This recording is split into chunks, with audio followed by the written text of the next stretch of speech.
Welcome to Econ Talk, part of the Library of Economics and Liberty. I'm your host, Russ Roberts of Stanford University's Hoover Institution. Our website is econtalk.org, where you can subscribe, comment on this podcast, and find links and other information related to today's conversation.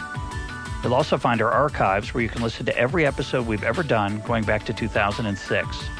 Our email address is mail@econtalk.org. We'd love to hear from you.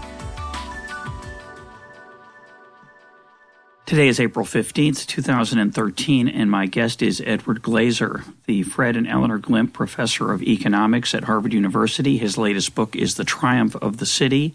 Ed, welcome back to Econ Talk. Thank you for having me back. Our topic today is cities, and we're going to start with the recent post you had at the New York Times blog Economics on Detroit. Give us a brief history of that city. It's not doing well right now, but it wasn't always that way, was it? No. If you look back 120 years ago or so, Detroit would have looked like the most entrepreneurial place, one of the most entrepreneurial places on the planet. It seemed as if there was an automotive genius on every street corner. If you'd look back 60 years ago, Detroit was among the most productive places on the planet, with the companies that were formed by those automotive geniuses coming to fruition and producing cars that were the technological wonder of the world. So Detroit's decline is of more recent heritage, really, of the past 50 years. And it's an incredible story, an incredible tragedy that I think tells us a great deal about the way that cities work and the way that local economies function. So what went wrong? Well, if we go back to those small-scale entrepreneurs of 120 years ago, and it's not just Henry Ford, it's the Dodge brothers, the Fisher brothers, David Dunbar Buick, Ransom E. Olds, Billy Durant in nearby Flint. All of these men were trying to figure out how to solve this technological problem of making the automobile cost-effective, of producing cheap, solid cars for ordinary people throughout the world. They managed to do that, Ford above all, by taking advantage of each other's ideas, of each other's supplies, of financing that was collaboratively arranged often. And together they were able to achieve this remarkable technological feat. The problem was the big idea was a vast vertically integrated factory, and that's a great recipe for short-run productivity, but a really bad recipe for long-run reinvention, and a bad recipe for urban areas more generally. Because once you've got a River Rouge plant, once you've got this vast vertically integrated factory, it doesn't need the city, it doesn't give to the city. It's very, very productive, but you can move it outside, as indeed Ford did when he moved his plant from Central City, Detroit to River Rouge. And then, of course, once you're at this stage in the technology of an industry, you can move those plants to wherever it is that cost minimization dictates you should go. And that's, of course, exactly what happened. Jobs first suburbanized, then moved to lower cost areas. The work of Tom Holmes at the University of Minnesota shows how remarkable the differences in state policies towards unions, labor, how powerful those policies were in explaining industrial growth after 1947. And, of course, it globalizes. It leaves cities altogether. And that's exactly what happened in automobiles. In some sense, and what was left was relatively little, because it's a sort of a version of the natural resource curse. It was precisely because Detroit had these, incredibly productive machines that they squeezed out all other sources of reinvention, right? Rather than having lots of small entrepreneurs, you had middle managers for General Motors and Ford. And those guys were not going to be particularly adept at figuring out some new industry or some new activity when the automobile production moved elsewhere or declined. And that's at least how I think about this, that successful cities today are marked by small firms, smart people, and connections to the outside world. And that was what Detroit was about in 1890, but it's not what Detroit was about in 1970. And I think that sowed the seeds for decline. So one way to describe what you're saying is that in the early part of the 20th century, Detroit was something like Silicon Valley, a hub of creative talent, a lot of complementarity between the ideas and the supply chain and interactions between those people that all came together. Lots of competition, which encouraged people to try harder and innovate and do the best they could. Are you suggesting then that Silicon Valley is prone to this kind of change at some point if the computer were to become less important somewhere down the road, or produced in a different way. The question is, to what extent do the Silicon Valley firms become dominated by very strong returns to scale? That means that a few dominant firms capitalize on this. I think it's built into the genes of every industry that they will eventually decline. The question is whether or not the region then reinvents itself. And there are two things that enable particular regions to reinvent themselves. One is skills, measured education, human capital. The share of the fraction with a college in the metropolitan area with a college degree as of 1940 or 1960 or 1970 has been a very good predictor of which particularly northeastern and midwestern metropolitan areas have been able to turn themselves around. And a particular form of human capital, entrepreneurial human capital, also seems to be critical for, despite the fact that our proxies for entrepreneurial talent are relatively weak. We typically use things like the number of establishments per worker in an area, or the share of employment in startups at some initial time period. Those weak proxies are still very, very strong predictors of urban regeneration. Places that have lots of little firms have managed to do much better than places that were dominated by a few large firms, particularly if they're in a single industry. So let's think for a second about Silicon Valley, right? Silicon Valley has lots of skilled workers. That's good. But what I don't know is whether or not Silicon Valley is going to look like it's dominated by a few large firms, with Google playing the role of General Motors, or whether or not it will continue to have lots of little startups. Because there's nothing wrong with big firms in terms of productivity, but they tend to train middle managers, not proto-entrepreneurs. So that's, I think, the other thing to look for. And one of the things that we sort of have seen historically is that those little entrepreneurs are pretty good at switching industries when they need to.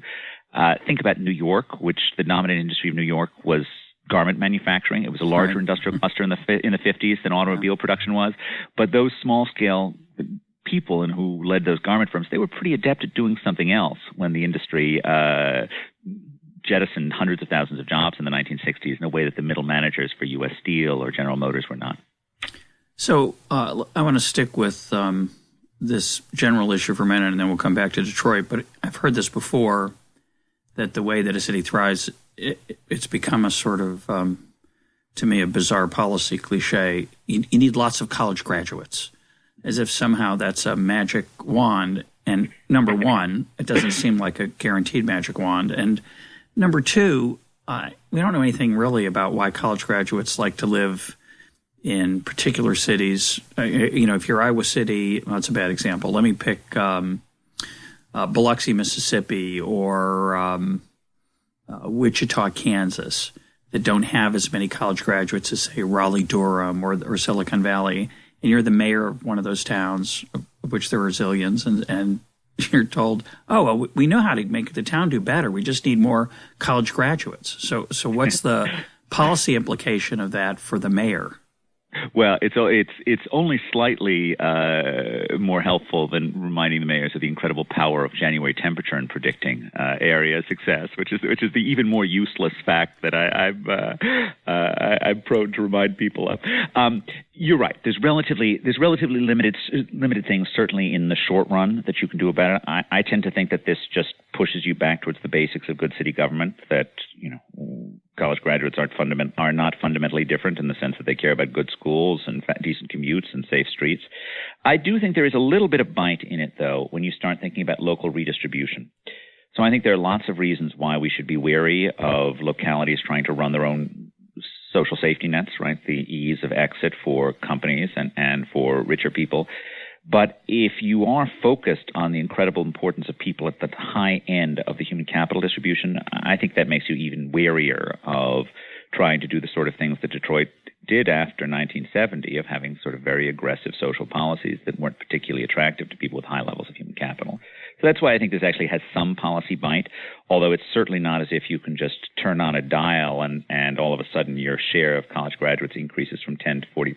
It's easy. You just need a lot of hip places and cool coffee shops. And that's right. I've remarked on this program before that one of the stranger policy secrets that used to be popular when I was in St. Louis was farmers markets, because college people like farmers markets. So if we have a farmers market, we'll do better. And those kind of magic wands, I don't think do very well. Yeah, I think that's probably right. Not there's anything wrong with a farmer's market. I like them myself. No, and actually, relative to other things localities do, they tend to be fairly cheap. But it's not. It's not as if it's those things are likely to be a magic bullet. We do know in terms of the causal chain of this stuff. I mean, if one believes, Enrico Moretti's work on this, the national policy to establish land-grant colleges in particular places does appear to have had lasting effects. Now, that's not a cost-benefit analysis of land-grant colleges. That just says that those places that had land-grant colleges prior to 1940 have had a very good 30 years after 1980. But I don't know what that means for a mayor, given that they don't particularly have the ability to establish a land-grant college or even any sort of a technical university, unless, of course, you're Michael Bloomberg and you're going to plop one down in the middle of the East River. But one of the obvious again, apparent to the eye kind of correlations that people do see is the synergies between great universities and innovation and an entrepreneurial environment. And I think cities probably incorrectly have decided that therefore they need to have a lot of incubators, places where smart young academics can help them start companies. Not that, unfortunately, some cities aren't very good at helping that, but they think that's got to be, again, a way to get there from here, or to try to make their schools, their universities better, as if there was an easy way to do that. I think, obviously, that's very difficult to do. Right. I think that's absolutely right. And, you get to more sensible local policy implications when you sort of stick with the things that localities are already doing and you ask how to make them more friendly to this. So one thing, if you were concerned about, if you thought that the spillovers from local universities were powerful, and indeed I think there's a fair amount of evidence supporting that view, you want to make sure that your land use regulations for space that's close to those universities are relatively friendly for building new relevant space. So it's not an issue of subsidies for these areas, but it's an issue of making sure you haven't zoned it all for single-family detached houses in a way that enables no one to take advantage of that. So I think that feels a little bit more sensible. Boston is in the midst of this thing called the Innovation District on former industrial land downtown on the waterfront, in fact. And I'm relatively positive about this thing. It's not involving a huge amount of state subsidy, and it's relatively prime real estate. You could, it's not hard to get people to be willing to build on this. But I think from a political point of view, it's easier to sort of justify more zoning for commercial, industrial, mixed-use space when it's sort of wrapped with the magic of startups. So I don't have any problem with localities if they want to sort of justify sensible things by saying that it's about, tech clusters. But spending a fair amount of money to create an artificial cluster does feel like a very dangerous thing. And certainly the work of Josh Lerner, whose fine book Boulevard of Broken Dreams reminds us of how difficult it is for localities to actually do this, that there are far more failures than successes. So let's go back to Detroit. What's your diagnosis, Doctor, of what went wrong there in particular? So it was built. The seeds of the industrial decline were, I think, set in this, very large, firm-intensive industrial monoculture that was very heavily invested in lower skilled, or at least less formally skilled workers. I think it's not that those Detroit workers weren't skilled, but they were skilled with very firm and even task-specific skills that made them particularly bad at adjusting to new things. And then on top of that, you had a number of very, unwise policies that tended to be very infrastructure and construction intensive. And I think this is part of what you want to think about in terms of what public policy does, particularly in declining cities. It is so natural and so attractive to plunk down a new skyscraper and declare Cleveland has come back, or to build a monorail and pretend that you're you're going to be just as successful as Disney World for some reason. You get short-term headlines, even when this infrastructure is totally ill-suited for the actual needs of the city. The hallmark of declining cities is that you have an abundance of structures and infrastructure relative to the level of demand in that city. Right? Detroit, more than 90% of the homes in central city Detroit are valued at significantly less than construction costs. It never made sense for the federal government to subsidize the building of new housing there in the form of urban renewal. And it certainly made no sense after the Federal Highway Aid Act of 1973 to spend hundreds of millions of dollars on a monorail that glides over often empty streets. It's easy to get around downtown Detroit. You didn't need a monorail to help. So some infrastructure is certainly appropriate in growing places. I mean, certainly if we were talking about, the cities of India, we would be talking about the need for better water, better electricity, better transit infrastructure, but not Detroit. And what Detroit, I think, really needed was better investment in its schools and in its safety, rather than thinking that you were going to fix everything with a monorail. And the lesson, do you want to draw any lessons from that for the constant cry we hear of the need for more infrastructure spending? Do you think America's infrastructure is, I did a podcast with Robert Frank on this, and he points out, as many have, that I think it's the American Society of Engineers gives America's infrastructure a grade of D. And I've suggested that maybe they aren't the best people to hand out the grades. They kind of have an incentive. But do you have any? I have suggested such a thing as well. If the AMA argues for more health spending, do we think that they're completely disinterested in it? Exactly. But do you think we have an infrastructure problem in the United States? Look, I'm not an engineer, so I can't tell you about crumbling bridges. And I think we probably do want some serious set of tools for avoiding safety risks, and perhaps those are inadequate.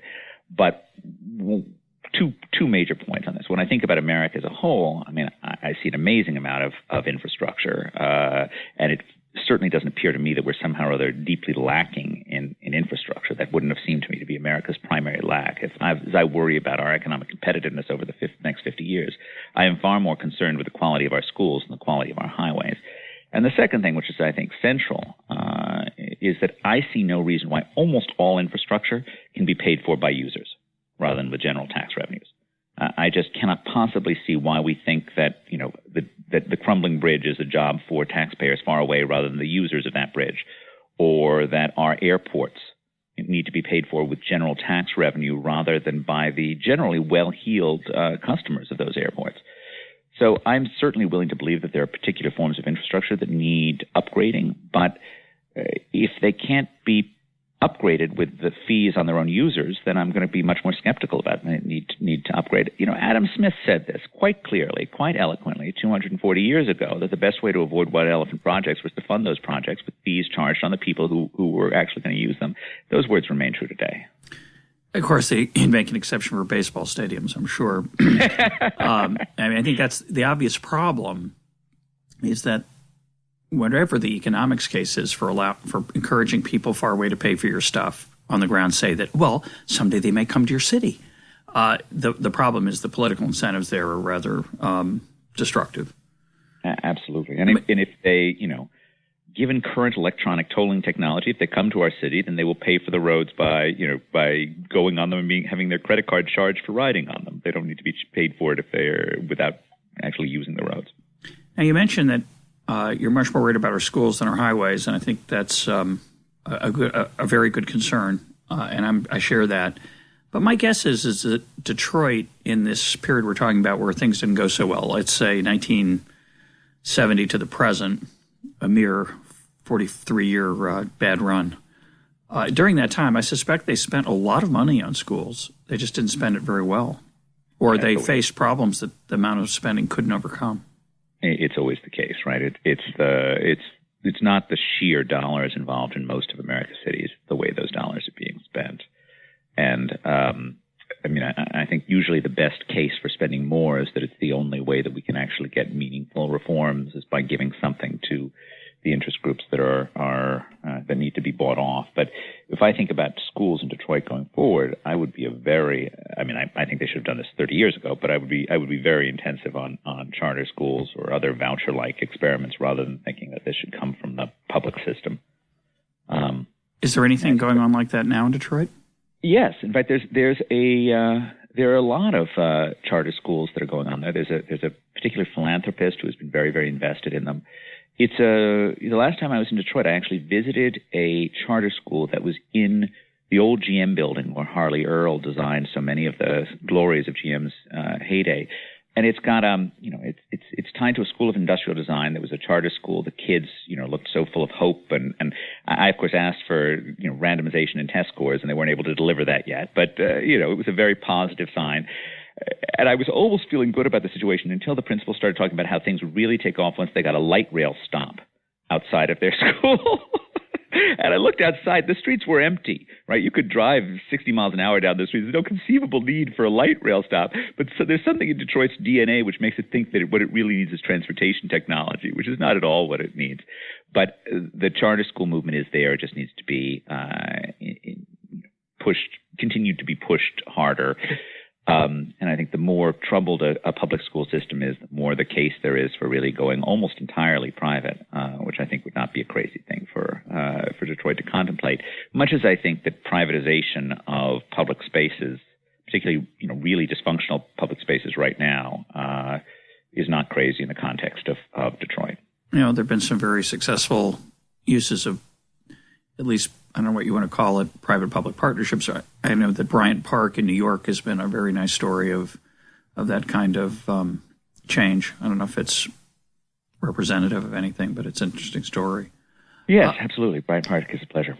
Now, this particular charter school you're talking about, the one devoted to industrial design, is it, you say devoted to industrial design or however you worded it, it's tied to a grown-up school that does industrial design and quite successfully for adults. So it has an institutional connection, but it's a normal school. But the point is, it's not a college prep school of the traditional kind of hoping to send kids off to first-rate universities to major in liberal arts. It's got a different focus. A bit of both. I think. I don't think they're precluding that. It's not purely vocational tech, but it certainly has some ties to hard skills that are valuable as well. Do you think that kind of vocational tech approach is something we ought to be doing more of? I think we certainly should be open to it. I mean, one of the virtues of having a more charter-like system is we get more competition and innovation in this system, and we get more opportunity for experimentation on this. I mean, certainly in many areas there's lots of popularity of schools that are creating particular skills. We certainly see this in the popularity of many private educational institutions that are delivering hard skills to people. I think that if you have a more competitive system in the public school system in Detroit, you will naturally have the delivery of skills that bring economic value for customers exposed for students after school. You probably would be helpful for economists and others to help provide information about which of these skills are more desirable. But I see a lot of hope in the direction that you're suggesting. Do you think it's important that those kids at that charter school or at any other ones, or in whatever good schools there are in Detroit, that they stay in Detroit? Do we really care? We see Detroit's decline. One way to look at it is say, well, people vote with their feet. It's a terrible tragedy for the people who are still stuck there because there's not much opportunity. But the most talented ones will leave. They'll go improve other cities. Do we care about Detroit per se? It's not that we don't care about it, but our primary focus is on the people in Detroit, whether or not they choose to live in Detroit or elsewhere. So the important thing is that those kids are well educated and find a brighter future wherever they find a brighter future. So it's not particularly, I'm not disturbed by a kid who moves from Detroit to Houston and finds a great life there. And I think that's absolutely right. So the spirit of your suggestion is quite reasonable to me. I do think there are a couple of minor caveats that I'd like to put onto that. One of which is the way that we've structured local government is that we have mayors who are responsible for places. So I do think it is David Bing's job to make his city as functional and successful as it can be, although part of being functional and successful is just educating his kids and not minding if they move elsewhere. In some sense, there's an analogy I like to make between cities and companies on this and local and national policy. So it certainly shouldn't be the business of the national government whether or not one company thrives or fails, right? We think that we want sort of good national policies and then there are winners and losers. But it's the job of the CEO of that company to make sure that it thrives. I see the relationship between cities and national policies being somewhat similar. The federal government shouldn't be picking winners or losers in particular places. It shouldn't be trying to prop up declining cities or pushing population into particular areas. But when you're looking at David Bing's perspective, he needs to have a bit of a place-related perspective that focuses on his particular location, making it as healthy as it can be. And he is the mayor of Detroit. He is the mayor of Detroit. Former NBA player. I remember his jump shot well. Yep. Now, one thought, which I think is probably the result of confirmation bias, but maybe not.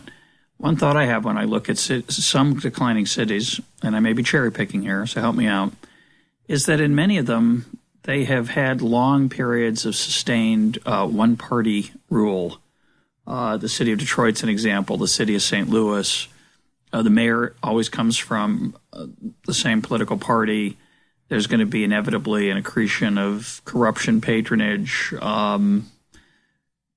inertia. How important do you think political competition is in explaining, or the lack of it, in explaining some of these cities that have failed? So I certainly believe in political competition as much as I believe in competition elsewhere. I've never seen anything that was empirically compelling on this, and I immediately think of a counterexample, which is of course Boston, which of course has had one party rule for a half century, and often not all that much competition within the city, but at the same time is successful. Yeah, I mean it's so I don't think it's necessary, but certainly it must be helpful. And one of the things that is quite interesting about New York is, despite the fact that on some national political spectrum it's a very democratic city, but over the last 80 years, 40 of them have had mayors who were at least first elected as Republicans. Yeah. Right, LaGuardia, Lindsay, Bloomberg, Giuliani, which tells you that there's considerably more competition in New York than most of these places. In part, that's just because of the large size and because people are interested in running the city. But for sure, it's helpful. The one thing that I know that there's hard data on is the work of Fernando Ferrero and Joe Jerko on the impact of party affiliation on what mayors do. And they have this nice regression discontinuity design that enables you to compare those cities where a Republican won with 51% of the votes to one in which a Democrat won with 51% of the votes.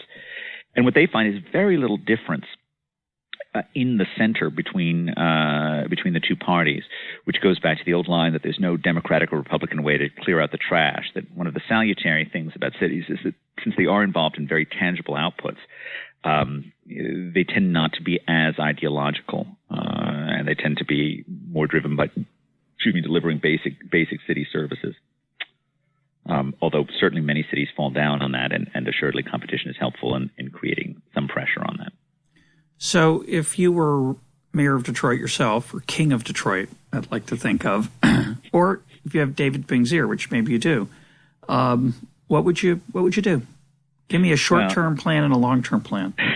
Well, as you know, Detroit is currently really being more controlled by the state-appointed financial officers who have power relative to Bing himself.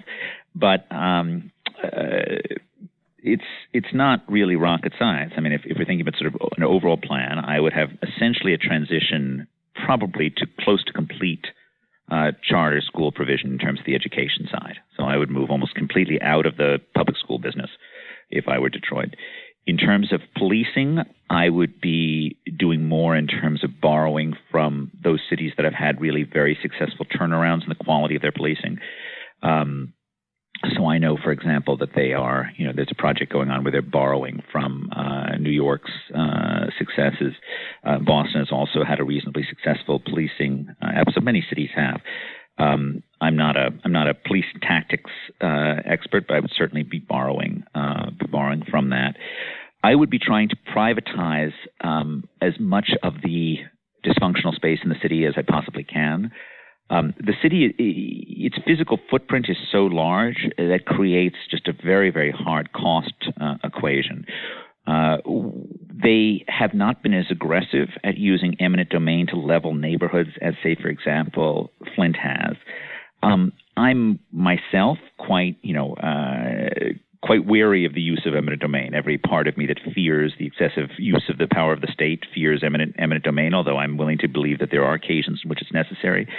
In this case, I think there's a better approach, which the mayor is basically following, which is you're going to restrict the areas in which public services are available, offer relocation aid to people who are outside of those areas, and then either essentially charge them for the incremental cost of city services if they're outside of it, or basically not provide certain city services outside of these core areas. Because you've got to get what kind of services? Well, let's say trash pickup or something like that. I don't know exactly how the system is operating in Detroit in terms of the full area, but you need to do something that says, it makes people in their location decisions pay for the cost of their actions. And if it costs considerably more to have city services available elsewhere, you need to have some pressure on that, pushing people to relocate to areas which are more compact. And once you've done that, you can essentially think about whether or not you could sell off the space that remains, and sell off in a way that may involve literally shrinking the physical footprint of the administration within the city. So there's some sub area you're selling to some private developer who essentially makes a private town within that area. It's essentially free from city interference and free from city cost. So I would do more essentially to shrink to greatness, of trying to make the city's physical footprint somewhat smaller, use more private sector competition in the school side, and do more in terms of borrowing from other cities on the policing side. So you introduced that discussion by saying it's not rocket science. And yet I don't think there's any city, other than the third part about maybe giving up some land that's not very productive. Is there any city doing anything remotely like this that's aggressively privatizing education and its other services and some of its land as a way to revitalize itself? And if not, it's obviously it's either not rocket science or there's something else involved, like politics. Well, you were right. So I tend towards the latter. You started by making me king, which I took as being a fairly absolute level of power. So I think that's certainly part of it. New Orleans has probably been the poster child for very aggressive charterization in the wake of Katrina. So that's where I would look. This thing that Dan Gilbert is doing in downtown Detroit is an example of sort of trying to privatize in some sense some of the space. What's he doing? But so it's a. And who is he? He's the entrepreneur, the chairman of Quicken Loans, and he's a Detroit native, and he's purchasing a fair amount of downtown real estate in Detroit, trying to sort of rebuild some part of the central city by a lot of the very high density space, because there are skyscrapers available for a song in central city Detroit. There's a question as to whether or not this project will actually work, but as much as the city that can be gotten off of Mayor Bing's books, those will certainly make his financial problem less severe, and I'd like to see more innovation in terms of the public side of running Detroit. I think the main reason why you don't see more of this is indeed politics. I mean, for a mayor to admit that that he can't manage part of his city is an admission of failure. I don't think it's an admission of failure that Mayor Bing should feel bad about making. That the reasons for the difficulty are not of his doing, but it's politically very hard to do that. Obviously, the power of interested parties in education that preclude larger scale charterization are enormous. And policing is also fairly, can also be fairly political. It's notable that that's the area where I think Detroit is being most aggressive at actually doing exactly the same thing that I would do in that situation. So maybe the politics are less difficult there. Do you have a feel for what proportion of Detroit's employment right now is public versus private? Well, we have county business patterns data on this. So, but that would be Wayne County rather than Detroit proper. So Wayne County includes Detroit. Between 1998 and 2010, the number of paid employees in Wayne County have declined from 755,000 to 570,000 employees, right? So that's really a massive difference. And the number of manufacturing employees, the traditional heart of the Detroit economy, has literally declined by 50%, from about 120 to about 60,000. One of the areas that's still very, very robust, and this gives it your public-private issue, is that healthcare and social assistance, an industry that is traditionally driven by public sector spending, that is now 100,000 out of Detroit's total 568,000 employees. employees. So it really is quite Wayne County, quite large in Wayne County. Sorry, that's right. That's large. You alluded a minute ago to this idea of making people pay for the services that you said it in a couple different places and ways. Making people pay for the services that they use. What's your thought on urban sprawl generally? Do you think it's a problem? Have we subsidized the suburbs overly in a way that's been destructive? We probably should be doing more to make sure that people pay for the social costs of their actions. I think it was always inevitable that America would rebuild itself around the automobile. So I don't think that the right answer is we should expect no sprawl or, tiny amounts of sprawl. We should expect a lot of sprawl. I think we can have somewhat better policies, right? I mean, we come back again to how we think about highways, and it's, I think, entirely appropriate that people should be paying for the costs of driving, including, of course, myself, both in terms of either using gas taxes or, better yet, using tolls to do that. And obviously, when you have new development, it should pay for the social cost of hooking up public services that are involved. I don't think that would massively reduce the amount of building on the urban edge. I think the lure of the car and car-based living is very, very strong. But that's going to... People like grass. They like yards, especially people with kids. So I think, obviously, there are a lot of people who want to raise their kids in a city, but there's always, I think, going to be people who want to raise their kids in a more urban, a less urban environment. Sure. I mean, when I think about urban policies more generally, I mean, I tend to thinking about eliminating those policies which create bias in one way or another. And the policies that are anti-urban are the transport policies, which, and this is particularly came together in the coalition that gave us the Federal Highway Aid Act of 1973. It's thought about that if you bundle together public transit spending with highway spending, that's somehow or other neutral on this. But highway spending really has a massive difference in the accessibility of far-flung areas, right? Really huge differences created by running a highway down the area. So that really pulls people out. Whereas adding a people mover to Detroit does virtually nothing. So it's a very bad deal for cities. And I think most cities would be far better off to give up on the public transit aid from the federal government and just say that, we'd similarly like to stop spending federal tax revenue, general tax revenue on highways. The situation has only gotten worse in the stimulus package and the recent transport bill of last year, where we've really gone from a system in which we expected drivers to pay for the bulk of the costs of their roads through gas taxes to a world in which we're much more comfortable using general tax revenues to do it. And it's hard not to think that that's a mistake among many different dimensions. The second area of bias, which I think is significant, is the way that we handle housing policy in the country. Having a very pro-home ownership policy also means you have an anti-urban policy, because typically single-family detached houses are owner-occupied, whereas multifamily dwellings are rented. On average, more than 85% of multifamily dwellings, meaning 5 or more units, are rented. Exactly the same percentage holds for single-family occupancy houses being owner-occupied.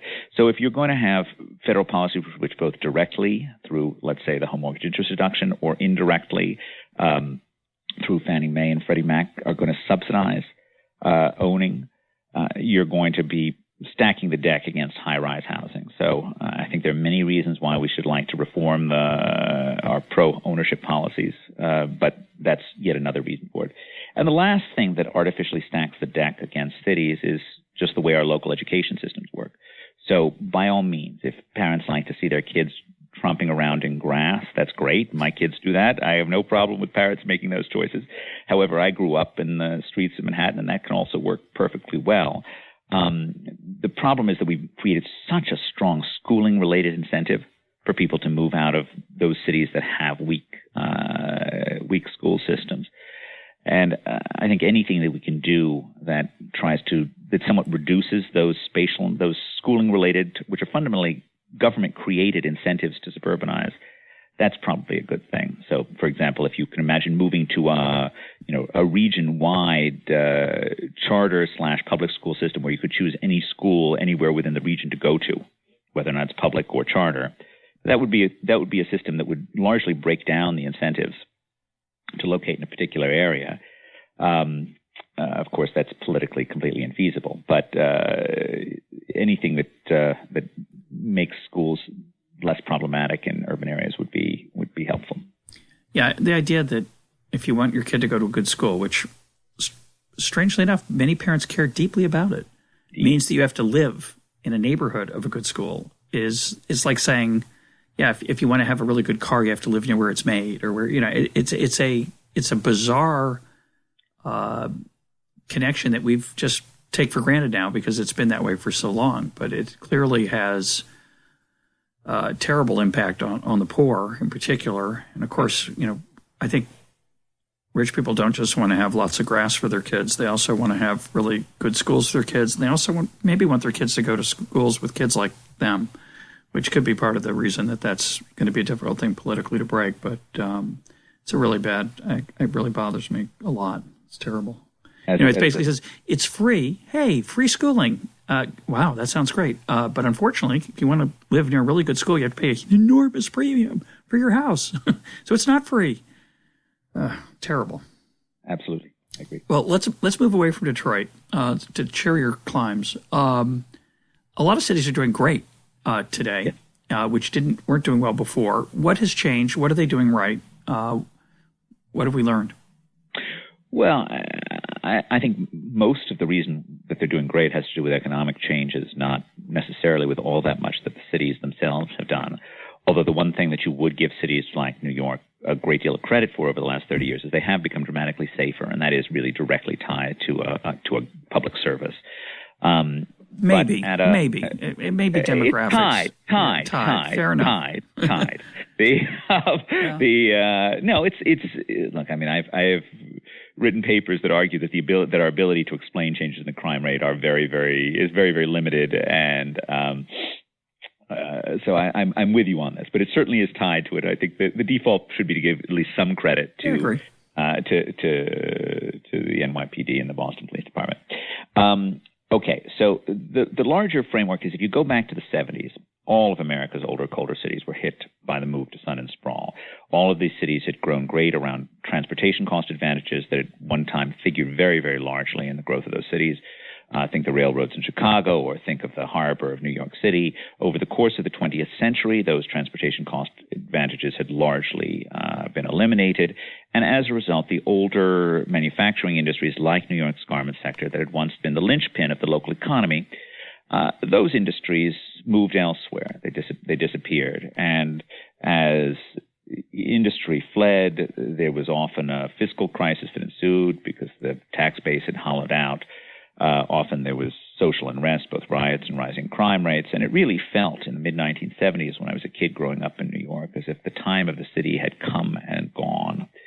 But something happened, something changed, and it had a lot more to do with private industry than anything that government did.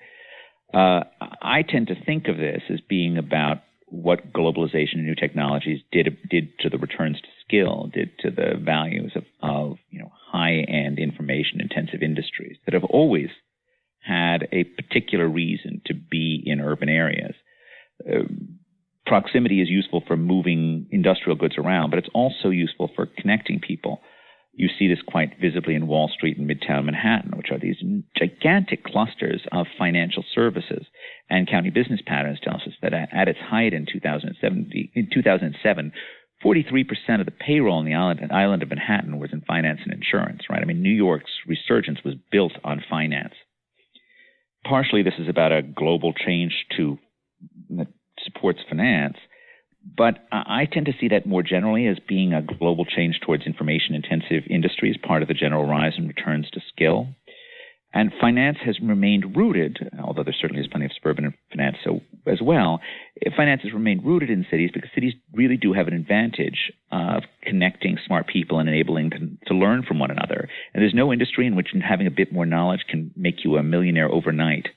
There's no industry where that is as true as in finance. If we look at other cities that have had comebacks, they typically are also tied to information-intensive industries. So you think about Boston's comeback based on various sciences, biotech, as well as finance. Seattle, right? 1971, two jokers put up a sign on the highway leaving Seattle asking the last person to leave town to please turn off the lights.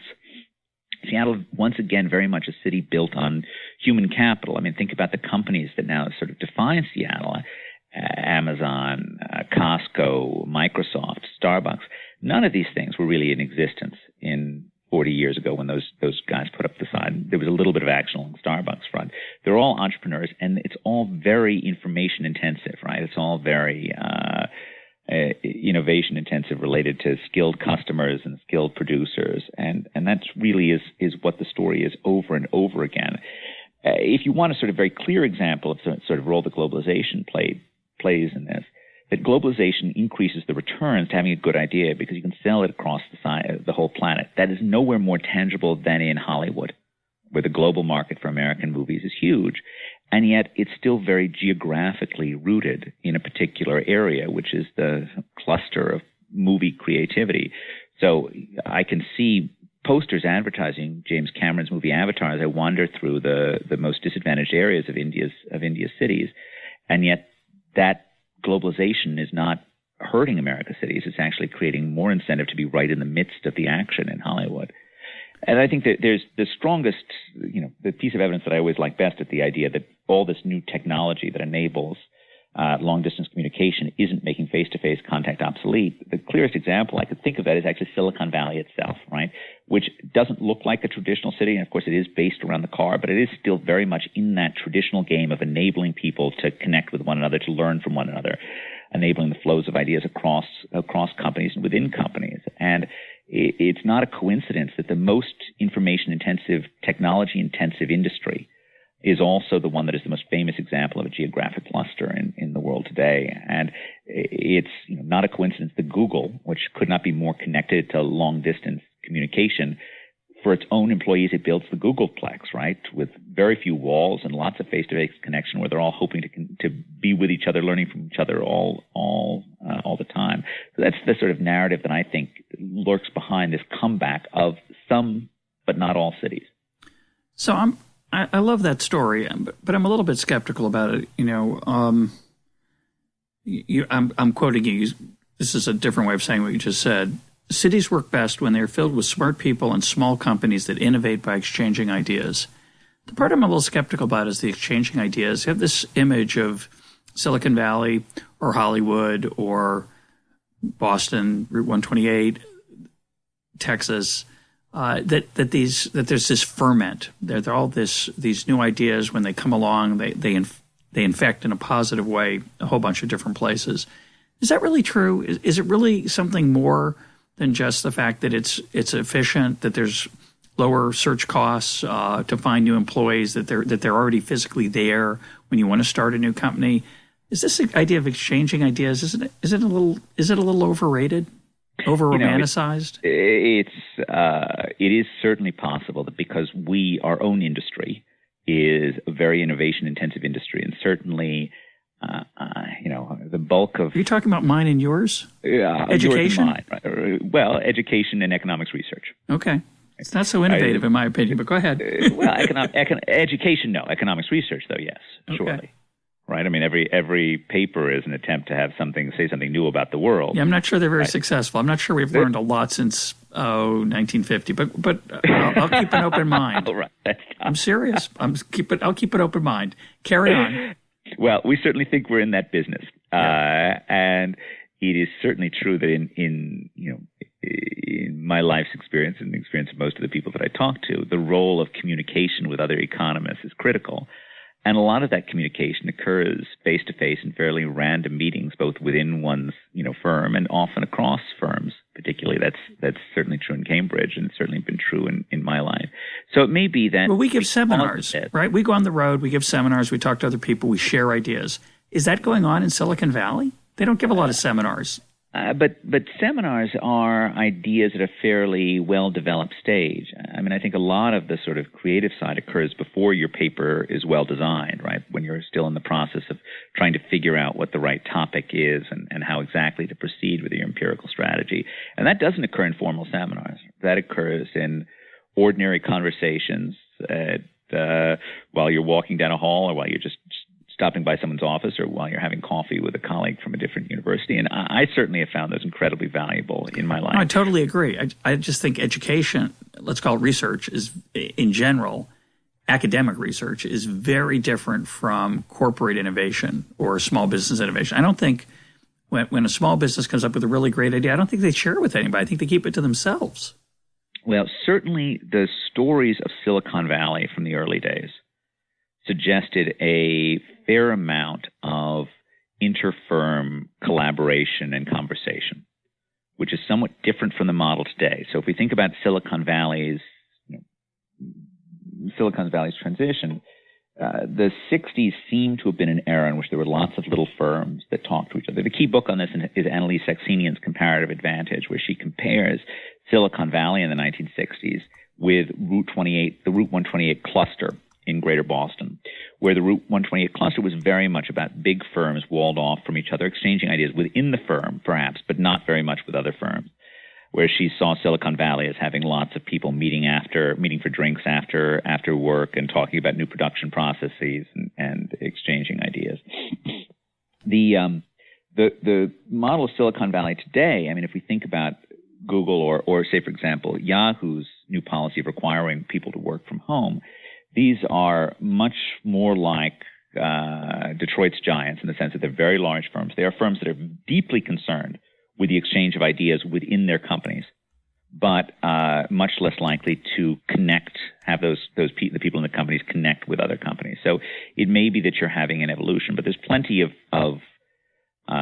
history that supports the general notion that there are idea spillovers across firms in Silicon Valley as well. And of course, we have the hard evidence of patent citations, which Jaffe, Trachtenberg, and Henderson find that people are more likely to cite patents that are geographically close to them, even when they're not in the same company. Yeah. On the other hand, you have Inside Apple by Adam Lashinsky, who documents that people in Apple weren't even allowed to share ideas with each other in Apple, despite the story that Steve Jobs liked to put the mailroom and the bathrooms far away, so you'd have to wander around and run into people. There's also a lot of secrecy. I think the story to me makes more sense when you think about how unvertical, and it comes back to your earlier point, how unvertically integrated the information technology in computer business is. So my guess is a lot of that synergy takes place among firms that are working together as suppliers and as contractors, and they work on different problems and they have to interface. And if they had been vertically integrated, we would have lost a lot of that. But the fact that they were not vertically integrated, they were much more, easy, smaller, and therefore more nimble, and one would hope more innovative, maybe made a big difference. Mm-hmm. It certainly is true that innovations are carried through various actors in the supply chain, and that certainly is right. And there certainly aren't many other reasons for agglomerating other than just sharing ideas. So I think that certainly is the case. However, it does really appear to be true that there are particular agglomerations that are enormously productive, and they do tend to be heavy in idea-oriented sectors. You call cities our greatest invention. What do you mean by that, and why is it true? Well, I think it's true precisely because when you look at the greatest hits of humanity, and I guess this gets back to our previous conversation, almost all of them that I can think of were largely collaborative, and a large number of them involved people learning from other people within cities through face-to-face interactions. And that's why I think of cities as being so important, is because they are enabling us to do what we do best, which is to learn from the people around us. Now, obviously, that can happen within a company that is far away from an urban center and can occur in different ways. But the life's blood of the city is enabling us to benefit from people around us. And I guess it's not just about learning, of course. It's about any collaborative enterprise. It's about trade, right, which started off as being something that was much more geographically restricted than it is now. It's about social connections of various forms, and cities enable that, right? All that proximity enables us to work with other human beings, and that is fundamentally what is our best asset as a species, is our ability to work with others.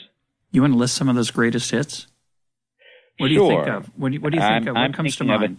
I'm thinking of Athenian philosophy. I'm thinking of Renaissance art. I'm thinking of the mass-produced automobile. I mean, all of these things are quintessential urban inventions, all of which occurred within clusters of genius, where we have very well documented cases of people connecting with each other and learning from each other, and that collaboratively producing something much better than that anyone could possibly imagine those people would produce on their own. So in Athenian philosophy, in Renaissance art, Florentine art, it starts with Brunelleschi's mathematical comprehension of how linear perspective works, making a two-dimensional space appear to be three-dimensional, which then gets passed along to Donatello, who puts it in the form of low-relief sculpture on the wall of Orson Michele in Florence. That gets passed along to their close friend Masaccio, who puts it on the wall of the Brancacci Chapel. Marvelous picture of St. Peter finding a silver coin in the belly of a fish. Passes along to his friend Fra Filippo Lippi, passes along to Botticelli and so forth. All of these people knew each other, were borrowing each other's technology, ideas, expanding it, figuring out new ways to use it, and collectively producing something truly and wonderfully marvelous. I mean, if you think about the irregular clustering of artistic genius in particular places in particular times, that isn't because the water is better in Florence. It's not just because of the patronage of the Medicis, for example. Much of the stuff occurs before their era of greatest artistic involvement. That clustering is readily explainable because of the spillovers across people, because one person comes up with an idea and then other people play with it. A similar thing occurs in France in the late 19th century in Impressionism, right? People have an invention, they move away from trying to have art that closely captures what we normally see when we see the outside world to something that's more experimental. And people are riffing on this for 50 years, creating masterpieces. I think I already discussed the Detroit case, but again, it's about people who are very proximate to each other, all of whom are trying out new things. In that case, I think you're right, that often the suppliers of various parts were the chain for ideas moving across people. And of course, Athenian philosophy is the classic example of people sitting around talking with each other on street corners and in salons and over wine, and all of a sudden a new way of thinking about the world emerges. That's very beautiful, and I think you're absolutely right. I think it's interesting to think about how important in those days, the middle, 1500s, the France in the 1800s, physical proximity was incredibly important because you were out of it if you weren't near those folks, and you couldn't. It was very. Although, at the same time, I think of Adam Smith in Edinburgh and Glasgow. He did make a trip to Europe, but most of the time he was hanging out in Scotland, pretty far away from the action. Wait a minute. No, I dispute that. Go ahead. Because I dispute that because I think of we had a lot of action there. Yeah, absolutely, right. So it's not part of the connection to the rest of Europe, but it's an amazing amount of action. It's true. You think about the people who were involved in Edinburgh and Glasgow during the heyday of the Scottish Enlightenment. I think it's a fantastic example of the power of people learning from from Hume, from Adam Ferguson, yeah. Or think about the sort of chain of people that at exactly the same place, we want to switch to the physical sciences, that James Watt learned from, right? So James Watt was sort of part of this cluster along the natural sciences side in terms of creating the separate condensed steam engine. So the Scots were had an amazing urban scene at that point in time. It's true. Do you want to close? We're almost out of time. You want to say something about zoning? So this gets at the more general question of governments and cities. So first of all, it is clear that there are significant negative externalities often associated with people living in the same place, which is why cities were very much at the forefront of certain public services, which are in fact appropriate, right?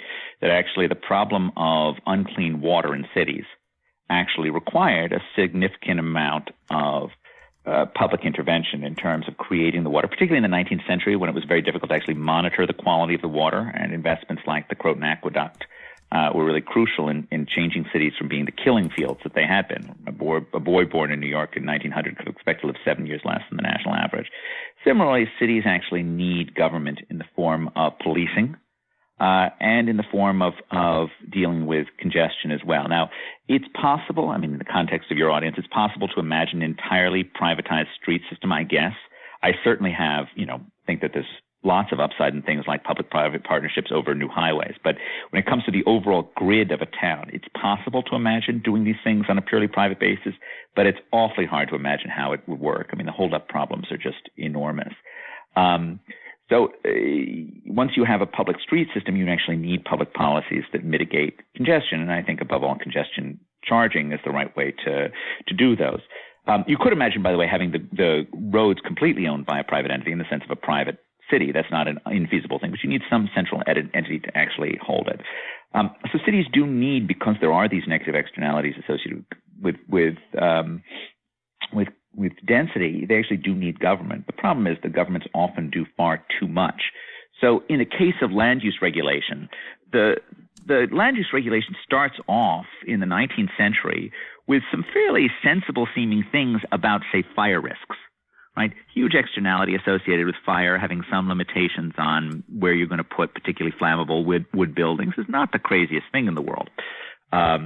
But once you sort of start going down that path, and I'm glad the cities took steps to reduce fire risk, but once you start going down that path, then governments are capable of getting involved in a huge amount of regulation that's totally unnecessary and deeply counterproductive. And I think many localities have let themselves be conquered by various interest groups and make it far too difficult to build. This is true in suburbs, which are often capitals of NIMBYism, of opposition to new development. And it's also true in many older cities that have, made it very, very difficult to build up, that have covered great swaths of their territory in historic preservation districts that are essentially no building zones.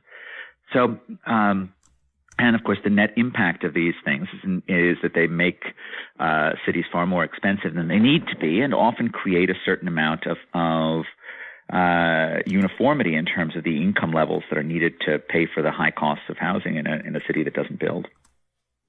What would you do about that? I would substantially ease the building process in most cities. I would drop a fair number of the height limitations, and I would, to the extent to which we think there are actual physical costs and measurable externalities associated with new building, I would proceed with a simple impact fee that one can actually justify, rather than having a lengthy, opaque zoning process that does so much to limit new development. In the case of historic preservation districts, I would probably replace the sort of ever-increasing swath of territory. So 15% of the land area in Manhattan, south in the bottom half of Manhattan, excluding Central Park, is in a historic preservation district right now. And areas go into historic preservation districts, but they rarely come out of them. Yeah. So it's seems like it's going to be an ever increasing swath of the city. And I don't much like the idea of cities being museum pieces. I mean, there are a few which are appropriate, like Bruges.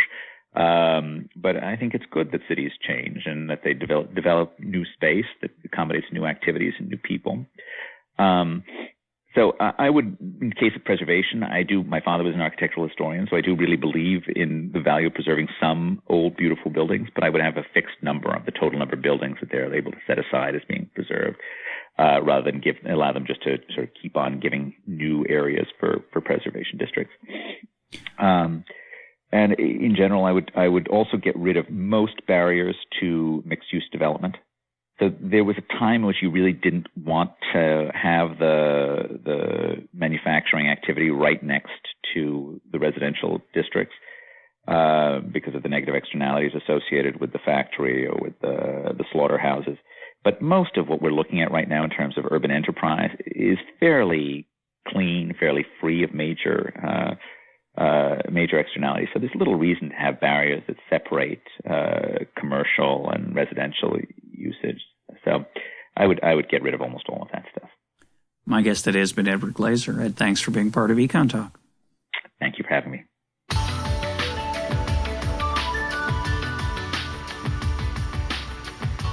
This is Econ Talk, part of the Library of Economics and Liberty. For more Econ Talk, go to econtalk.org, where you can also comment on today's podcast and find links and readings related to today's conversation. The sound engineer for Econ Talk is Rich Goyette. I'm your host, Russ Roberts. Thanks for listening. Talk to you on Monday.